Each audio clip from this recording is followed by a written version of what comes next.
नमस्कार. आज आपण खूप सोप्या पद्धतीने झटपट अशी मसाला भेंडी बनवून घेणार आहोत आणि ज्यांना भेंडी आवडत नाही त्यांनी अशा प्रकारची भेंडी बनवली तर आवडीने नक्कीच खातील. तर ही भेंडी तुम्ही चपाती, पराठे यासोबत खाऊ शकता. खूप चविष्ट ही भेंडी तयार होते. तुम्ही एकदा नक्की ही भेंडी बनवून बघा. तर चला आजच्या व्हिडिओला आपण सुरुवात करणार आहोत. तर इथे मी 200 ग्रॅम स्वच्छ धुवून घेतलेली भेंडी घेतलेली आहे. आता या भेंडीचा मागचा आणि पुढचा भाग आपल्याला सुरीने अशा प्रकारे कट करून घ्यायचा आहे. भेंडीला मधून चीर दिल्यानंतर या भेंडीला आतून पाहून घ्यायचं आहे आणि आपल्या आवडीनुसार या भेंडीचे 2 भाग करून घ्यायचे आहेत. तर आता ही भेंडी ताजी आणि स्वच्छ आहे. याचे झटपट आपण तुकडे करून घेणार आहोत. भेंडीच्या वेगवेगळ्या रेसिपीज आहेत. भेंडी फ्राय, मसाला भेंडी, त्याचप्रकारे भेंडीची भाजी आणि भेंडीच्या दाण्याची आमटी देखील केली जाते. तर भेंडीच्या दाण्याची आमटी आणि तेही देशी भेंडीच्या दाण्याची आमटी आपल्या चॅनलवर अपलोड केलेली आहे. नक्कीच जाऊन ती तुम्ही बघू शकता.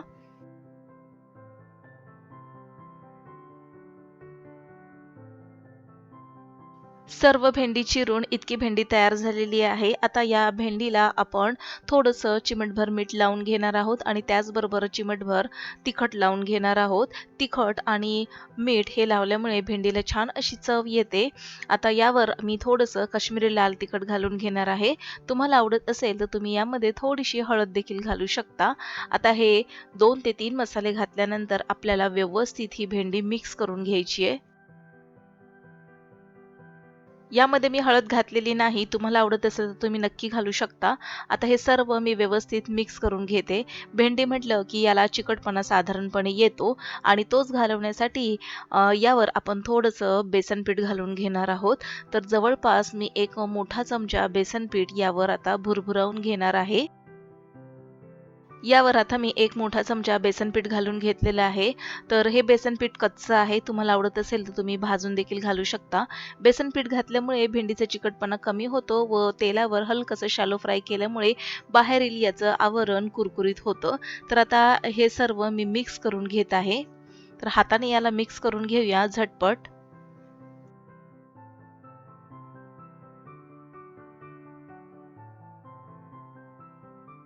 भेंडी व्यवस्थित मिक्स करून घेतलेली आहे आणि पाहू शकता खूप छान असं बेसन पीठ या भेंडीवर लागलेलं आहे. एका पॅनमध्ये अर्धा चमचा आपण तेल घालून घेऊया आणि लो टू मीडियम आचेवरती आपल्याला गॅस ठेवायचा आहे. तेल गरम झालं की यामध्ये आपल्याला ही भेंडी घालून घ्यायची आहे. तेल जास्त गरम नाही करायचं, नाहीतर बेसन पीठ घातल्यामुळे बेसन पीठ जळण्याची शक्यता असते. तर इथे आपल्याला हे काम लो टू मीडियम आचेवरती करून घ्यायचं आहे. तर आता ही भेंडी आपल्याला चारही बाजूने हलकीशी आपल्याला परतून घ्यायची आहे. 1 ते 2 मिनिटांमध्ये ही भेंडी परतून तयार होते. जास्त वेळ लागत नाही याला.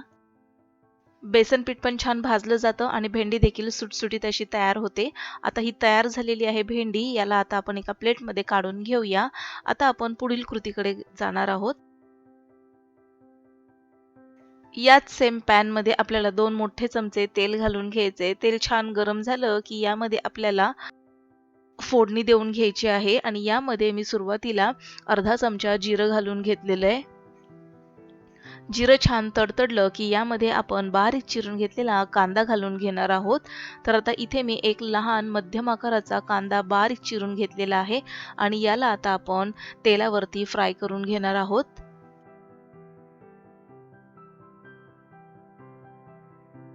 कांद्याचा छान कलर बदललेला आहे. यामध्ये आता मी 2 हिरव्या मिरच्या बारीक चिरून घातलेल्या आहेत आणि याला देखील आपण हलकसं परतून घेणार आहोत.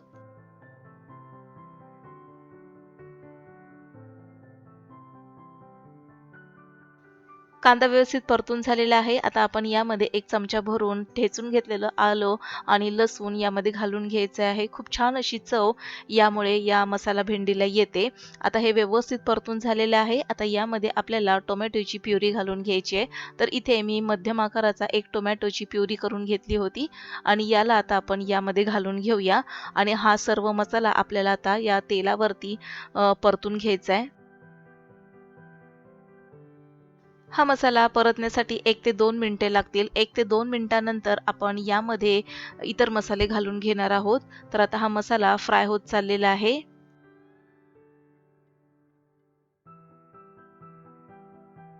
कडेला तेल सुटलेलं दिसत आहे. यामध्ये आपल्याला घरगुती मसाला घालून घ्यायचा आहे. तर इथे मी 2 चमचे कोल्हापुरी मसाला घालून घेत आहे. आपल्या आवडीनुसार कोणताही मसाला तुम्ही इथे घालू शकता.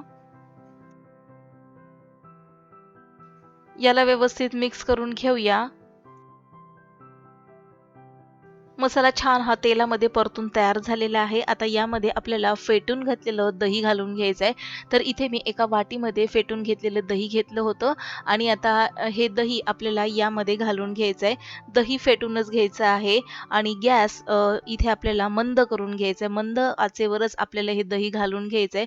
जवळपास इथे मी अर्धा कप इतकं दही घातलेलं होतं आणि दही हे आपल्याला कमी आंबट असलेलंच घालायचं आहे आणि गॅस मंद करून आपल्याला हा सर्व मसाला आता मंद आचेवरती परतून घ्यायचा आहे. फुल गॅसवर जर तुम्ही हे दही घातलं तर दही फुटण्याची शक्यता असते. 1 मिनिटभर याला आता आपण झाकून ठेवूया.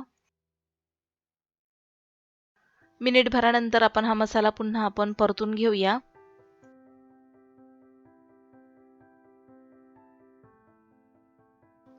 मसाला जास्त कोरडा वाटत असल्यास किंवा घट्ट वाटत असल्यास यामध्ये आपण 1 ते 2 चमचे पाणी देखील घालू शकतो. आता हा मसाला व्यवस्थित परतून तयार झालेला आहे. यामध्ये मी थोडंसं पाणी घालून घेतलेलं आहे आणि मसाला व्यवस्थित आता एकदा मिक्स करून घेऊया. तर याची कन्सिस्टन्सी आपल्याला अशीच ठेवायची आहे. तर यामध्ये तुम्ही आणखीन थोडंसं पाणी घालून ही एकदा ग्रेव्ही उकळून घेऊ शकता. यामध्ये मी थोडंसं मीठ घातलेलं आहे चवीनुसार.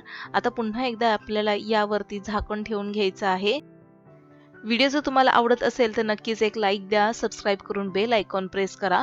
आता हा सर्व मसाला परतून तयार झालेला आहे. 1 मिनिटासाठी पुन्हा यावर आपण झाकण ठेवून घेणार आहोत आणि 1 मिनिटानंतर आपण झाकण काढून घेऊया. मसाला खूप छान असा उकळी फुटलेली आहे याला. आता यामध्ये आपण परतून घेतलेली फ्राय केलेली भेंडी घालून घेणार आहोत आणि आता बघा ही सर्व भेंडी या मसाल्यामध्ये मी घालून घेत आहे.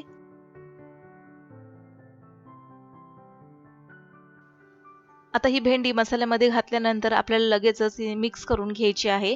या भेंडीला बेसन पीठ आपण लावलं होतं आणि परतून घेतलं होतं. त्यामुळे बेसन पीठ घातल्यामुळे देखील ही ग्रेव्ही लवकरात लवकर घट्ट होण्यास मदत होते.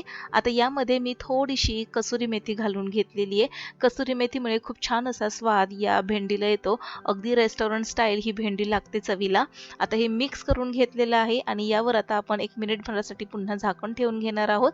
कारण की भेंडीला आपण आधी देखील तेलावरती परतून घेतलं होतं आणि भेंडी जास्त आपल्याला शिजवून घ्यायची नाही.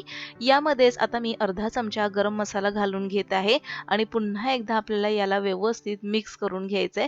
तर अशा प्रकारची ग्रेव्ही आपल्याला हवी आहे. तुम्हाला जर थोडीशी सैलसर ग्रेव्ही हवी असेल तर यामध्ये पुन्हा तुम्ही 2 ते 3 चमचे पाणी देखील घालू शकता. आता हे सर्व व्यवस्थित मी मिक्स करून घेतलेलं आहे. भेंडी ही तयार झालेली आहे. यामध्ये आता मी थोडीशी बारीक चिरून घेतलेली कोथिंबीर घालून घेत आहे आणि मस्त चविष्ट स्वादिष्ट अशी भेंडी तयार झालेली आहे. यावर आपण थोडीशी कोथिंबीर घालून घेऊया. ही भेंडी तुम्ही चपाती, पराठे, नान यासोबत खाऊ शकता. तर गरमागरम स्वादिष्ट अशी मसाला भेंडी तयार झालेली आहे. तर आजचा व्हिडिओ तुम्हाला कसा वाटला हे आम्हाला कमेंट बॉक्समध्ये नक्की लिहून कळवा. व्हिडिओ आवडल्यास लाईक करा, शेअर करा, सबस्क्राईब करून बेल आयकॉन प्रेस करा. पुन्हा भेटूया नवीन एका इंटरेस्टिंग रेसिपीसही. तोपर्यंत बाय.